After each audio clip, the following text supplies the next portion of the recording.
Welcome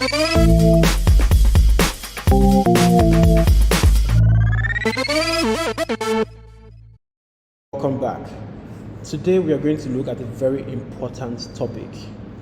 I'm going to open the code terminal, Visual Studio Code. I'm going to increase this. Now, we are going to look at conditional statements, conditions. In almost every programming language, conditions are very necessary. Let's take, for instance, you are watching Netflix, and Netflix is set to deduct money from your account on the 4th of December. What happens is Netflix will check if the date is December, and if the date is December, they will trigger a deduction on your account. Also, let's say you have a pot of soup. You tell someone, go to the pot, there are 3 pieces of meat in there. If the meat is 3, take 1. If the meat is 2, don't take any. Those are conditional statements. And we use conditional statements in Python. And how we use it, we use the if statement. We also have if-else statements. So I'm going to make this really quick. I'm going to create if.py, and okay, so I'm going to say a is equal to 0 and b is equal to 5.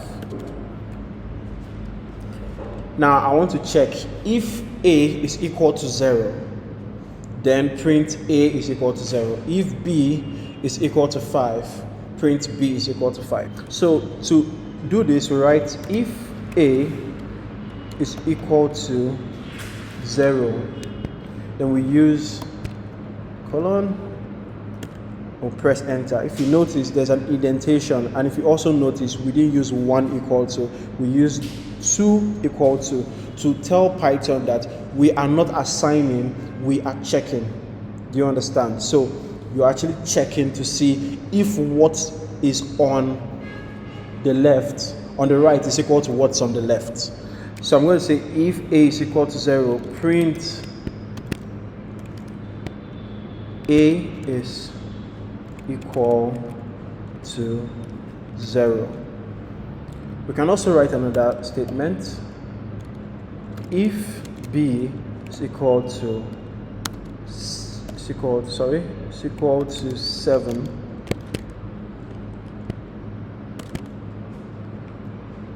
sorry, I don't know why I did there, but clean that.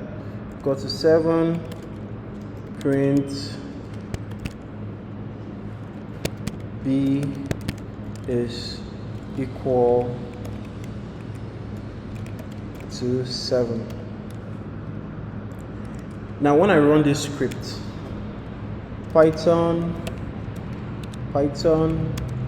if.py, now it's going to say a is equal to 0 because this statement meets the condition, which is true.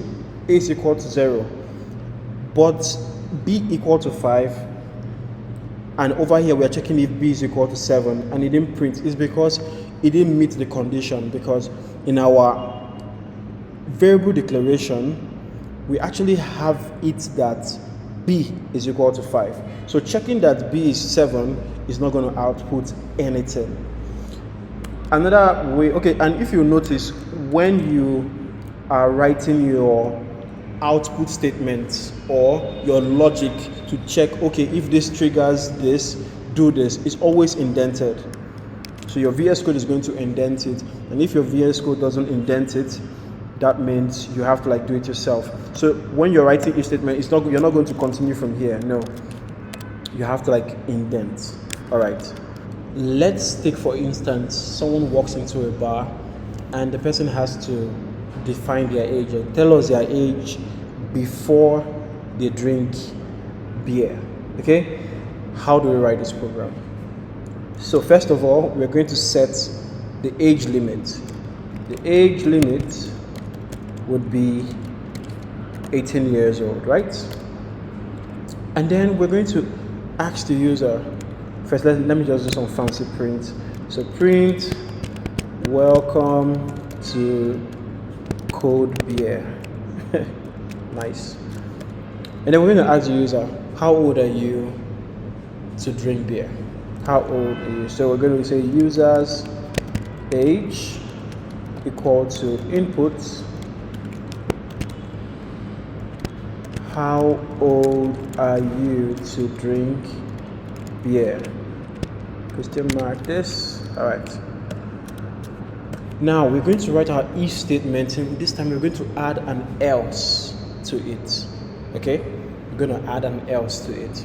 So one of the ways to do this is very simple. We're going to say, first of all, we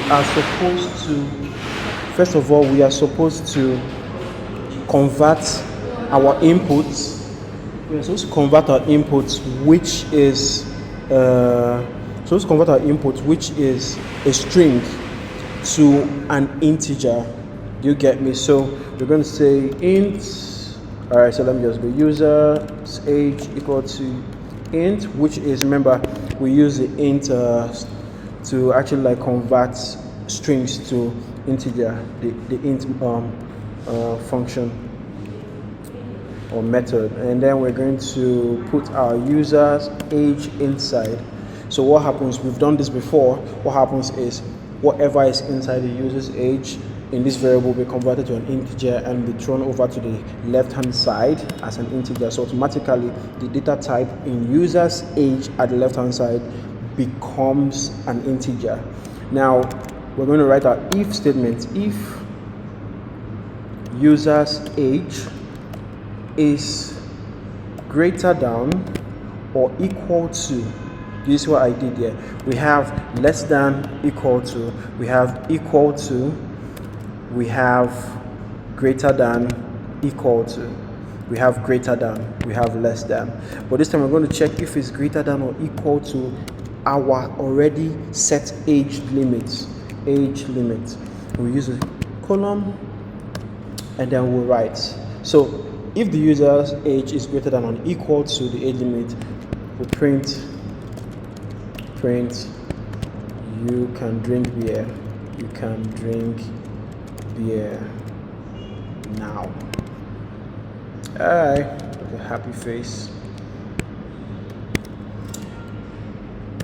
But if the user, now watch this, if the user is not